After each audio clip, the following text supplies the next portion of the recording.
Sud Radio, 10h midi, Valérie Expert. Avec vous sur Sud Radio et avec Gérard Collard, comme tous les vendredis. Gérard Collard, libraire à Saint-Maur. Bonjour Gérard, ça va bien? Très bien. En forme aujourd'hui? Oui, il fait mieux que la beau, semaine dernière, tout va bien. Oui, tout va bien. Tout va bien. C'est bientôt le Tour de France. Christian Laborde, qui est un grand spécialiste de la petite reine, comme on dit, publie aux éditions du Rocher cet abécédaire du Tour de France, donc du A de Anquetil au Z de Zaf, le B de Louison Bobet. Bref, pour les passionnés du Tour de France, c'est une encyclopédie absolument incontournable. Donc je crois qu'il y a la fête des pères bientôt, ou des mères d'ailleurs, parce que oui, mais des mères, parce qu'il y a plein de femmes qui font... Il y a Béatrice Souchard aussi qui publie un bouquin sur le Tour de France. Donc c'est incroyable que ça continue de fasciner, d'intéresser. Alors qu'il y a eu plein de scandales, de choses comme... Mais ce qui est formidable, c'est qu'au-delà des grands noms que je cite, parce que vous allez vous dire oui, je sais déjà tout sur Anquetil, c'est que ce sont tous les petits mots, plein de petites histoires, de petites anecdotes sur le Tour. Par exemple, Machecoul, vous savez, le 4 juillet 88, dans les derniers kilomètres de l'étape Pontchâteau-Machecoul, le puissant coureur canadien Steve Bauer de l'équipe Feynman s'arrache du peloton qui roule plein pétrole, résiste à son retour, lève les bras et revêt le maillot jaune. Voilà, donc il vous raconte des étapes du Tour de France, il vous donne des petites anecdotes, c'est vraiment pour les passionnés du Tour. Je trouve que c'est une façon aussi de découvrir l'histoire de France, parce que ça correspond, chaque personnage correspond à une époque, et à travers la façon dont il pédalait, c'est le moment de le dire, et dont il parlait et qui considérait le cyclisme, il y a des choses complètement différentes. Parce que quand on pense qu'ils se droguaient au vin, les premiers, avec du vin poivré, et que maintenant, je vous dis pas avec quoi ils cèdent un peu à monter, c'est vraiment, c'est vraiment une époque une description de notre société. Une description de la société. Il y a même il y a cadavre. Alors, je vous en dis pas plus, vous allez découvrir le Tour. Et Christian Laborde, évidemment, il fait du vélo. Le Tour de France, c'est aux éditions du Rocher. Michel Drucker, c'est une nouveau. Oui, voilà. Alors ça change des polars que je vous fais d'habitude, où c'est Destroy et tout. Là, c'est tout en psychologie. C'est aux éditions, c'est une bonne collection, c'est les éditions Prélude. Ouais. Alors, Alice, c'est une petite fille. On est dans une kermesse. Il y a la maman, elle l'a confiée à une de ses amies. Le cauchemar de tout parent. Voilà. Alors, non, mais c'est vrai. Et donc, elle l'a confiée à une amie. Et tout se passe bien. Et puis, tout d'un coup, la petite fille disparaît. Voilà, le cauchemar. Et là, de c'est tout l'enfer, c'est-à-dire que la mère en veut absolument, mais alors vraiment à mort, c'est le moment de le dire à cette amie. Femme. Alors, qu'est-ce qui est devenu cette petite fille? Parce qu'on ne la retrouve pas. Et alors, toutes les deux sont convoquées par la police. Et là, vous allez voir que tout n'est pas si simple que ça, quoi. Je veux dire, et le père, je vous dis pas ce qu'il en pense aussi. Alors, j'en ai tellement lu là-dessus, mais en fin de compte, elle arrive à tirer son épingle du jeu. C'est psychologiquement insupportable, parce que c'est vraiment la hantise de tout le monde. C'est-à-dire que vous vous dites, ça va arriver, mais il faut presque pas que... Voilà. Et c'est impossible de trouver la fin. C'est la réussite des bons polars. Ouais, là, la fin est absolument extraordinaire. Et puis, c'est deux versions de l'histoire. C'est-à-dire que vous pensez que vous avez trouvé, les policiers n'ont pas trouvé, mais est-ce que ce que vous avez trouvé est bon, et est-ce qu'ils vont trouver?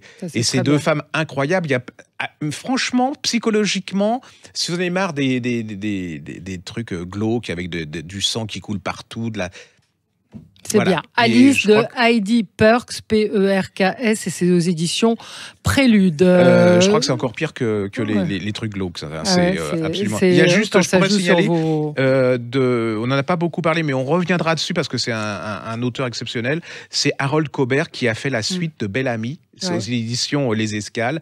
Et j'étais très, très sceptique, parce que les suites, c'est comme Automne emporte le vent, c'est généralement de la daube. Et là, j'ai l'impression que Maupassant, il est revenu, mais tout en gardant cette petite touche qui fait la caractéristique de Cobert. Et vous allez voir comment c'est la revanche des femmes, parce que Bellamy, en fin de compte, il se sert des femmes à max. Et alors, c'est un portrait aussi de la corruption au 19e siècle, de la façon dont on sert des gens, comment les hommes se servent des femmes, l'hypocrisie au niveau politique, la langue de bois, comment il y a aussi le scandale de Panama avec... de l'Essex et tout ça, c'est vraiment une pure merveille. Il y a un suspense incroyable, et vous voulez savoir qui est cette femme qui va faire tomber peut-être Bellamy. Et ça s'appelle ça s'appelle Bellamy. Bellamy aussi. Ouais, mais avec B-E-2-L-E. ami avec. Et alors, ce type est au niveau du style, est surdoué. Et vous savez, c'est celui qui avait fait La Mésange et l'Ogresse. C'était sur l'affaire Fourniret. Sur cette femme. Et là, il dépiote, c'est le moment de dire, il dissèque vraiment l'âme de cette femme pour essayer de comprendre si elle est complice, victime ou pas. C'était un chef-d'œuvre de psychologie. Et moi, ce livre m'avait marqué, mais c'était incroyable. Il a fait plein de choses. Hein. Je crois que c'est Un été avec Baudelaire. Oui, il a fait pas mal de c'est vraiment un grand auteur. Donc là, ça s'appelle Bel Ami, BE2LE.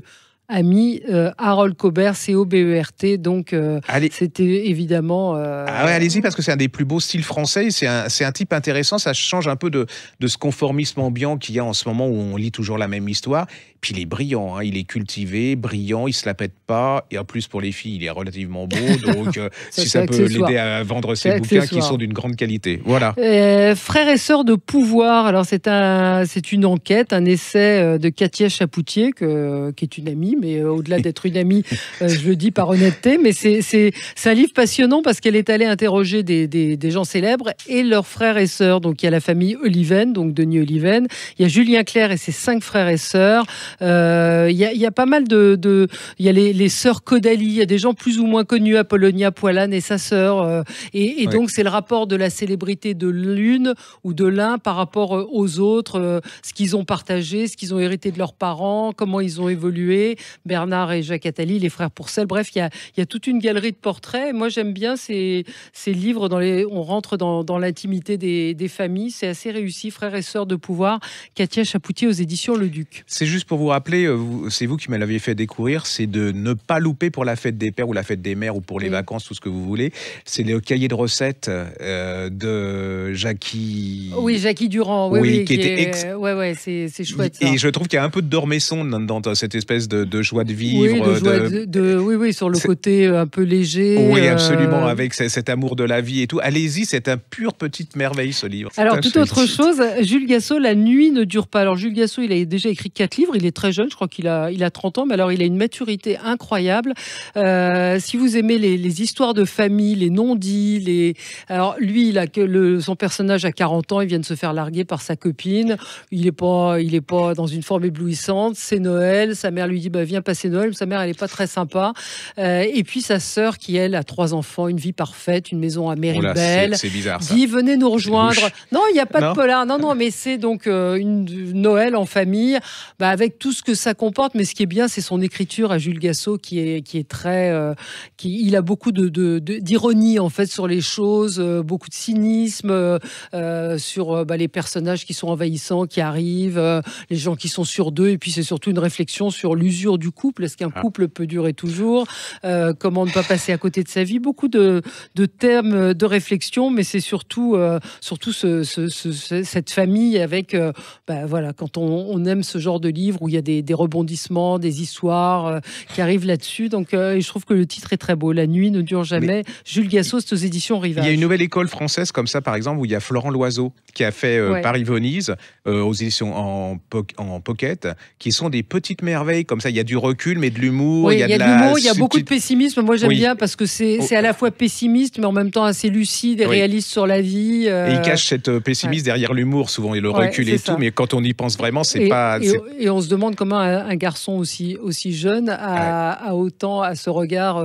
aussi lucide sur la vie. Et puis un coup de cœur à la Pléiade quand même, qui sort un coffret Romain Gary, les œuvres complètes de Romain Gary. Moi je trouve que c'est une super belle revanche, magnifique. Parce que cet homme qui a été méprisé, on dirait il était populaire et tout, et puis tous ces gens qui le traitaient de sous-écrivain et tout, eux on n'en parle plus, ils n'existent plus, mais par contre lui il fait c'est toujours le plaisir des lecteurs, et puis on a découvert que derrière cet homme, derrière ces romans qui soi-disant étaient populaires, il y a vraiment beaucoup de choses.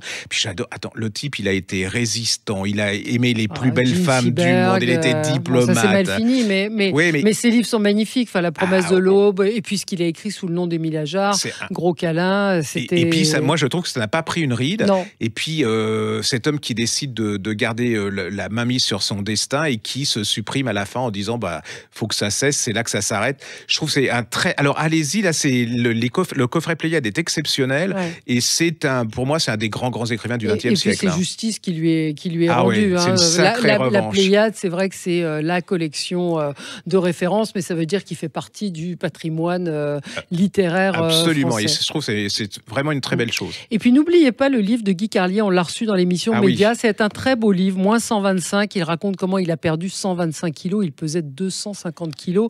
Il a une plume formidable, même si vous vous dites oui, l'histoire m'intéresse pas, si, parce que il est drôle et lui aussi il arrive à faire passer. Alors il y a des moments qui sont assez durs, mais il y a toujours un éclat de rire derrière parce qu'il a une façon de raconter les choses avec un regard lui aussi d'une lucidité. Franchement, moi j'ai pris un plaisir fou à lire ce livre et il dit je suis passé du statut de gros à vieux parce qu'il était gros et maintenant il a près de 70 ans et il est vieux et franchement j'aime bien ce que vous avez raconté sur la préface quand il raconte. Oui, il dit bon, les préfaces ça sert à rien en général, les gens les lisent pas parce que c'est toujours écrit par Jean-Claude Carrière et il raconte comment les éditeurs se disent bon tiens, à qui on pourrait demander une préface, tiens Jean-Claude Carrière, on va l'appeler, et il vous répond en général non, là je suis avec le Dalai Lama, je pars voir Obama, mais bon pour vous je peux faire une exception. Bon, c'est assez méchant, il est assez méchant. Ah oui, j'adore. Il est méchant, il a le regard qu'il faut et qui est très bien.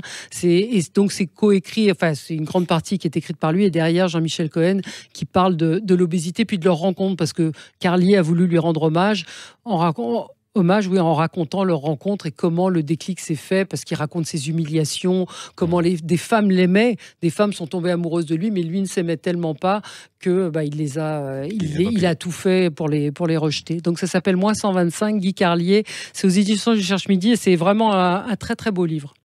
Sud Radio, 10h midi, Valérie Expert.